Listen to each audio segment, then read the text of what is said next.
Hi everyone, it's lovely to see you.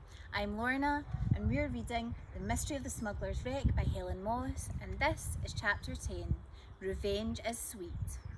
Emily pushed open the front door of the lighthouse to see Jack standing next to the coffee table holding a piece of paper. She was about to say hello when he dropped the paper, sprang 3 feet high in a vertical takeoff and landed on the other side of the guest lounge, where he leaned against the wall pretending to admire a painting of a vase of poppies. The last time Emily had seen anyone look so guilty was when she caught Drift with his nose in her mum's shopping bag and buttercream icing all over his face. "What are you doing?" she asked. Jack clutched his chest in relief. "I thought you were," he gasped. "Never mind, I've just seen. You won't believe. Betrayal, Australia, revenge, Mrs. Loveday." Emily stared. Jack stood opening and closing his mouth, pointing at the coffee table with one hand and making throat-cutting gestures with the other. Had he flipped his lid? She tried to remember what she'd read in her survival guide for secret agents about how to deal with freakouts and funny turns. Speak calmly and quietly. Cautiously, Emily approached the coffee table to investigate. Was it a spider? She knew how Jack felt about spiders. Next moment, Jack was rugby tackling her away from the table as if she'd been about to step on a live grenade. "She might come back," he spluttered. Emily gave up on the calmly and quietly approach. She gripped Jack firmly by the elbow and marched him towards the spiral staircase. Maybe she could get some sense out of him if they got away from the coffee table. Jack collapsed onto a beanbag in Emily's room on the 8th floor. After several false starts, he finally got the story out. At first, Emily didn't believe it. It's true that Mrs. Loveday's surname was Cuttons before she got married. But do you really think Kelly's got some sort of vendetta against her because of something that happened hundreds of years ago? Are you sure that's not just wishful thinking? I know Mrs. Loveday is not exactly your favourite person. "Think about it," Jack said. "Mrs. Loveday is the biggest nosy Parker on the planet, right? Remember when we were investigating the hidden gold on Gulliver's Island? It turned out to be Mrs. Loveday's granny who told tales about the lighthouse keeper. Being a busybody obviously runs in the family. No wonder Annie Cutton shot Thomas Pendragon to the customs men just because he'd found her nicking the silver or something." Emily still wasn't convinced. But then she crept downstairs and saw it with her own eyes. Kelly Mann's notes traced the family tree from the woman who betrayed Pendragon through to Mrs. Irene Loveday, whose maiden name was Cuttons. And just as Jack said, there was that chilling word, revenge, and then circled in red, "Find Mrs. L." It seemed Operation Compass had just changed direction. Emily took a photo of the evidence on her phone and sprinted back up the 120 steps to her room, stopping only to listen outside guest room 2 on the 3rd floor. She could hear Kelly moving around inside. It sounded as if she was getting ready to go out. Back in her room, Emily stuffed her full investigation kit into her satchel. "What do you think Kelly will do when she finds Mrs. Loveday?" Jack asked. "I don't know, but if she's come all the way from Australia, she must mean business. We have to find Mrs. Loveday before Kelly does, and warn her." Jack began wrestling his way out of the beanbag. He was pinned down by Drift, who'd climbed in for a snooze on his lap. He also began wrestling with his conscience. Being descended from a proud old Cornish smuggling family himself, he could identify with Kelly Mann. If she wanted to avenge her family's honour, good for her. And as for Mrs. Loveday, she'd taken an instant dislike to Jack from their first meeting last summer and had treated him like something she'd found on the bottom of her shoe ever since. He'd quite liked to see her get a taste of her own medicine, and yet his conscience piped up in that annoying way it always did when he didn't really want to listen. What if Kelly's planning something really drastic, like stealing all Mrs. Loveday's savings or burning her house down?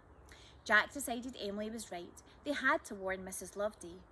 Emily was already on her way out the door. "Come on, you two," she told Jack and Drift. "Mrs. Loveday will be at Dottie's tea rooms now. She always goes there on a Wednesday afternoon after she finishes her cleaning job at the vicarage." "Aren't we going to wait for Scott?" Jack asked. Emily sighed impatiently. "We can't hang about. Kelly could be about to murder Mrs. Loveday in cold blood." In the middle of Dottie's tea rooms, Jack thought. What's she going to do? Gun her down with a sawn-off tea cake? Jack, Emily and Drift crouched outside the window of Dottie's tea rooms and peeped in. Mrs. Loveday was sitting at a table near the window with a cup of tea. Sporting her usual attire of pink cycle helmet, orange high visibility vest, flowery dress and checked apron, the old lady was pretending to be engrossed in a Sudoku puzzle in a magazine, although she was clearly earwigging on Dottie's conversation with Laura Roberts at the counter. Emily breathed a sigh of relief. They'd made it in time to warn her about Kelly. She looked both ways to check the coast was clear and was about to head for the door when Jack grabbed her t-shirt and pulled her into the alley that ran between Dottie's and the Castle Key cabin. Drift tucked in behind them. "What?" Emily hissed, but Jack held up a finger to silence her. Then she saw why.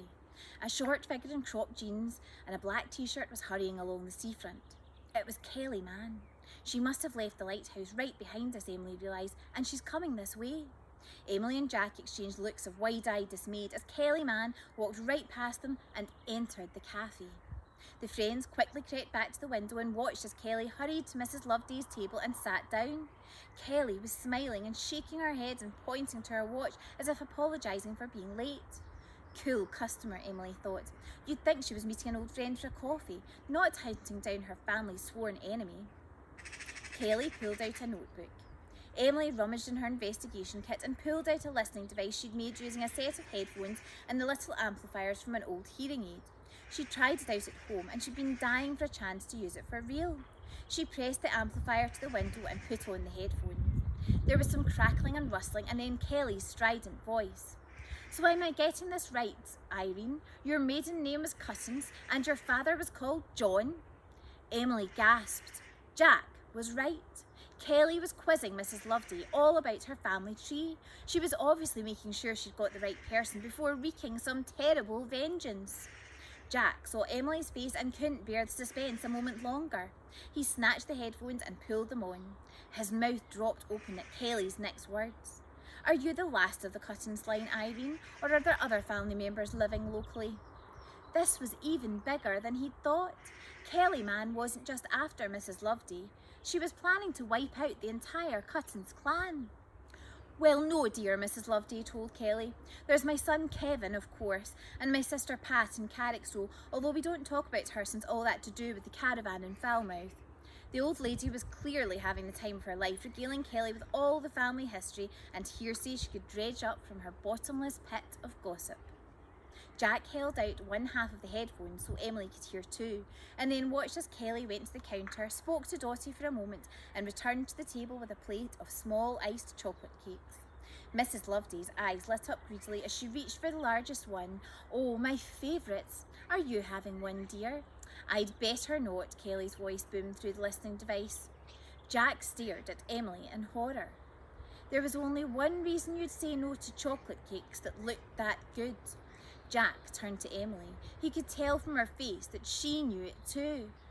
"Kelly's poisoned the cakes," they whispered in unison. The cake was now halfway between the plate and Mrs. Loveday's mouth.